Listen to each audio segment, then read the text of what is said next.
フレブルとの暮らし、毎月どれくらいかかってるんだろう。計算してみたら、ちょっと笑えない数字でした。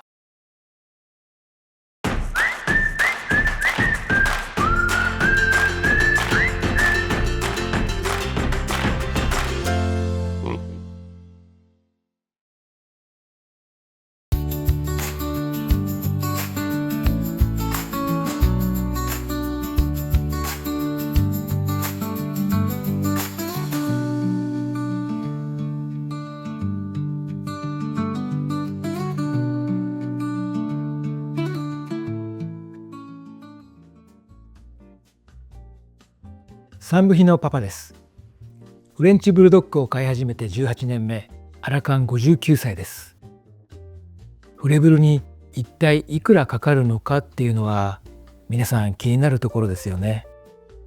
これからお迎えしたいと考えている人も、すでに飼っている人も、よそのお宅ではどれぐらいの費用なのか知りたいと思っているはずです。僕もそうです。そこで今回は3匹多頭飼いしている我が家のフレブルにかかる費用の月額を公開いたします。このために初めてまともに計算をしてみました。年間費用も出したいところですが、医療費の計算がちょっと面倒だったんで、今回は月額のみにしました。まず前半で我が家の月額費用の明細をお話しして、後半では節約できる方法があるかについてお話しします。どうぞ最後までご覧ください。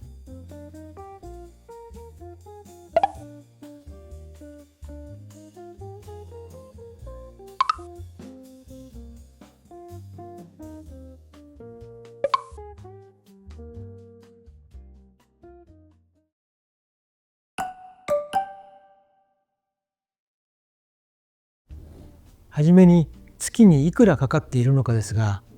3匹でだいたい6万5千円です。数字だけ見るとそんなにと思うかもしれませんが、実は僕も計算して初めて知りました。これが多いのか少ないのか僕にはピンときていないんですが、いかがでしょうか。ちなみにこの月額の内容は食費と日用品のみになります。医療費とかワクチンやフィラリア予防、保険料、ペットサロンでのシャンプー代、イベントのチケットとか洋服とかですね、そういった費用といったものは一切含んでいません。なのでこれは毎月必ずかかっている1ヶ月分の食費と日用品の金額ということになります。詳細を見ると、まず食費はこんな感じです。ドッグフードで2万3千円、トッピング関係は鶏肉とウェットフード、そしてターターを含めて1万2千円で、おやつは定番を月1でまとめ買いしてまして、これが1万2千円で、合計4万7千円です。ドッグフードでもおやつでも3匹いますので、食べる量を考えると大きいサイズのものをいつも購入してます。うちがどんなフードやおやつをあげているかは前にアップしている動画をご覧いただければと思います。次に日用品ですが、我が家で一番消費が激しいのはトイレシートで、これはディスカウントストアで1パック100枚入りのものを買ってます。もうフレブルって綺麗好きですよね。一回おしっこしたシートには二度としないんで、こまめに取り替えなきゃいけないから、だいたい100枚っていうのは1週間で使い切っちゃいますね。だからだいたい月に 4,5 パックが必要になるんで、まあ5,000円ぐらいかかってますね。その他にお尻拭きとトイレットペーパー、散歩の時のうんち袋と、帰ってきて体や足を拭くためのボディタオル、あとは飲み水のねフィルターを月1で取り替えるんで、そういうのを含めるとだいたい8,000円ぐらい。あと歯垢をね除去するジェルをね通販で買ってくんで、それがね5,000円ぐらいなんで、全部そこら辺の日用品合わせると1万8,000円ぐらいってところですね。それで合わせて6万5千円。ほとんどは食費ですよね。これを1匹換算だとだいたい2万円ちょっとって感じですかね。でも休日とかに遊びに行った際のお金は含まれてませんから、例えばドッグカフェに行ったり、イベントとかでね、臨時でおやつ買ったりしたの、そういうの含めるともうちょっとかかってますね、本当はね。あと電気代、ここら辺入れてないんですけど、エアコンは年中つけっぱなしじゃないですか。それにあとトイレにね、うんち流したりするっていうのもあるんで、そういう回数とかも結構ね多いんで、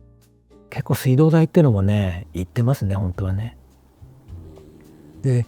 本当にね、こうやってちゃんと書き出したのってね初めてなんですよ。ズボラなんでねしょうがないなとも思うんですけど、でもね大体のねイメージはついてはいたんです。でやっぱりね、僕たち夫婦にねかかるお金、月額の費用よりフレブルにねかかるお金の方がね高かったですね。それが今回よくわかりました。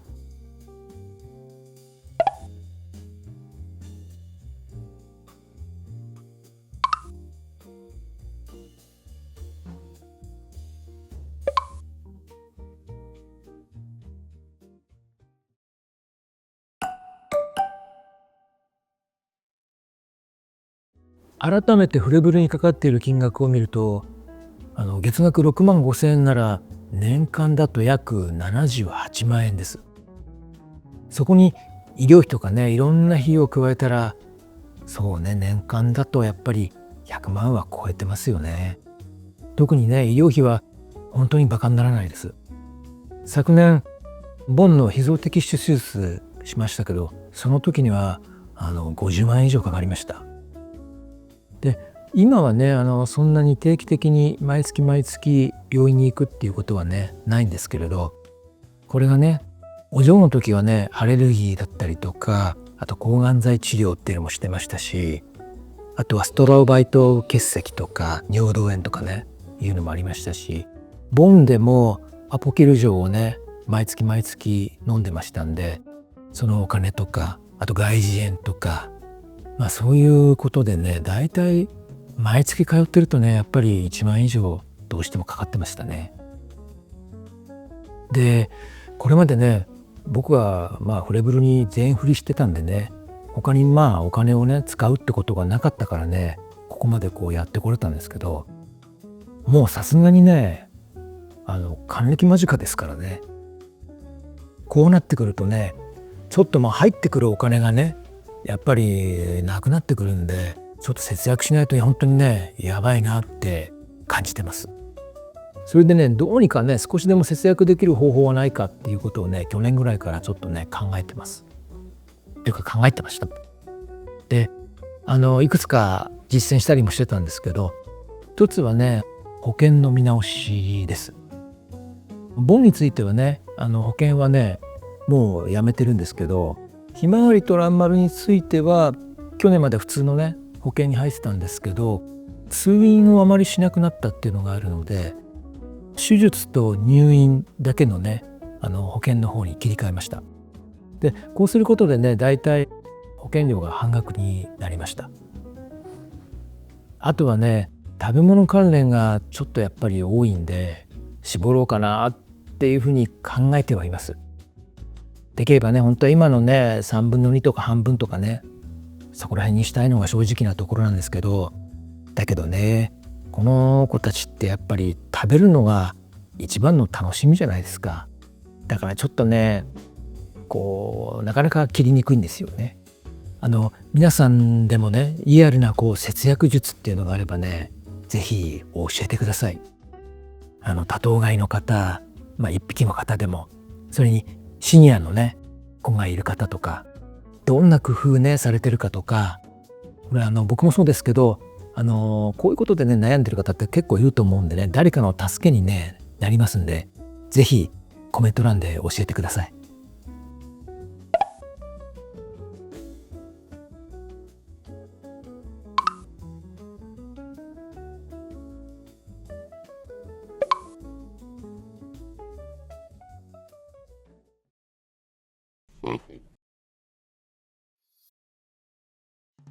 さて、フレブルに月いくらかかっているのかということで、我が家の明細を公開してみましたが、いかがでしたでしょうか。高いと感じるか、意外とそうでもないと感じるか、きっと皆さんご覧になりながらそれぞれ比較して見てたんじゃないかと思いますけど、いかがでしょう。ちなみに僕がこの YouTube をね始めたきっかけは、これで収益化ができたら少しでもね今後の足しになるんじゃないかと思ったからなんです。ただね、これがいざ始めてみると、毎週毎週ね継続して動画をアップしていくっていうのはね、本当にね想像以上に大変です。実は僕はね本業が映像制作なんですよ。ディレクターやってるんですけど、でもね YouTube はね全部ね自分で何から何までやらなきゃいけないんで、やっぱり次元がねちょっと違いますね。それでもたくさんのフレブル好きの方々にね見ていただけてるんで、それが本当にね原動力になってます。まあ3匹ね食べさせていかなきゃいけないっていうのもあるので、ずっと頑張ってきますけどね。ということで少しでもこの動画をね面白いと感じていただけましたら、チャンネル登録やいいねを押していただけますととても励みになります。それではまた次回お会いしましょう。さようなら。